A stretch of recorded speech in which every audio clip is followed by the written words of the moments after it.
The Life of Christ, 27. The Resurrection and the Ascension. Matthew 28, 1 through 20, Mark 16, 1 through 19, Luke 24, 1 through 52, John 20, 1 through 29, 21, 1 through 23, Acts 1, 1 through 12.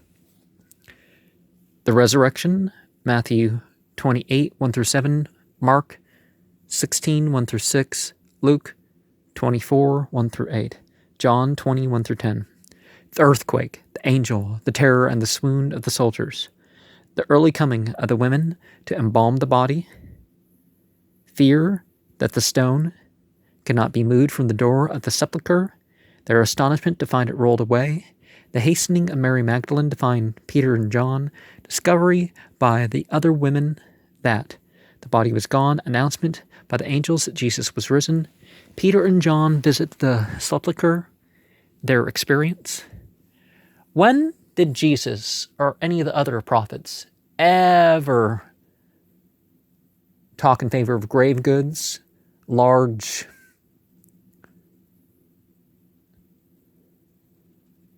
tombs and all that sort of stuff? Just put the body in the ground, wrap it with a sheet and pray over it, and seems to be all that we see at the most. And the rich and poor to be buried the same, really. The manifestation, the women going to tell the disciples to meet Jesus in the way. Mary Magdalene returns and weeps at the sepulchre. She suddenly discovers Jesus, who talks with her. These things announced to the disciples who are still incredulous. Matthew 28, 8 through 10. Mark 16, 8 through 10. Luke 24, 9 through 12. John 20, 11 through 18. Walk of the two disciples to Emmaus and conversion on the recent events. Jesus joins them but does not manifest himself, instructs them that what has taken place was just what was to be expected according to the scriptures, reveals himself as they are at the table. They return and report to the other disciples. Luke 24, 13 through 35.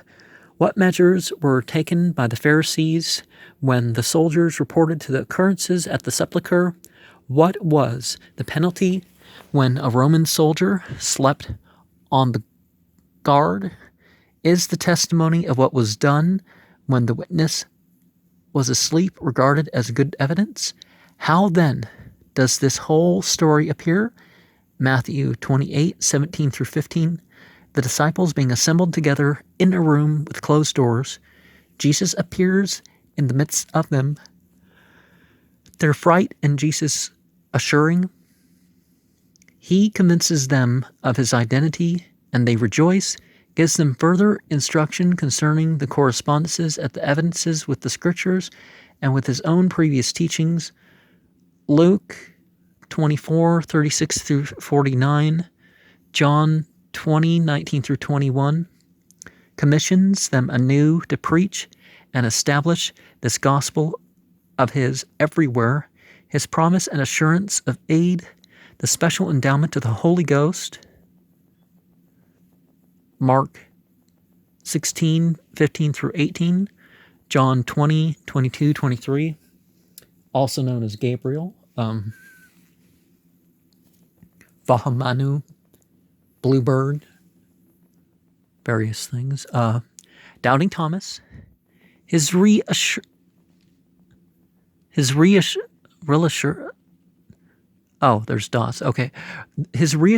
and Jesus' gentle rebuke, John 20, 24 through 29. The disciples return to Galilee and meet again with Jesus there, at work in their vocation on the sea. The toilsome and fruitless night, Jesus seen on the shore in the morning, but not recognized. The conversation and revelation. John 21, 1 through 14. Tender, suggestive, and effective conversations with Peter. Peter's grief and contrition. Allusion to John and his future. John 21, 15 through 23, another meeting probably with other disciples on a mountain in Galilee. renews their commission, and promises power for all their future needs. Matthew 28:16 through 20. The Ascension. The apostles meet him in Jerusalem and accompany him as far as Bethany on the Mount of Olives. He gives them his final benediction. He disappears from their sight and departs from the earth, a cloud receiving him. 2 angels appear and assure the disciples that Jesus has gone into heaven, so he shall return again. Mark 16, verse 19, Luke 24:50 through 52, Acts 1, verse 1 through 12.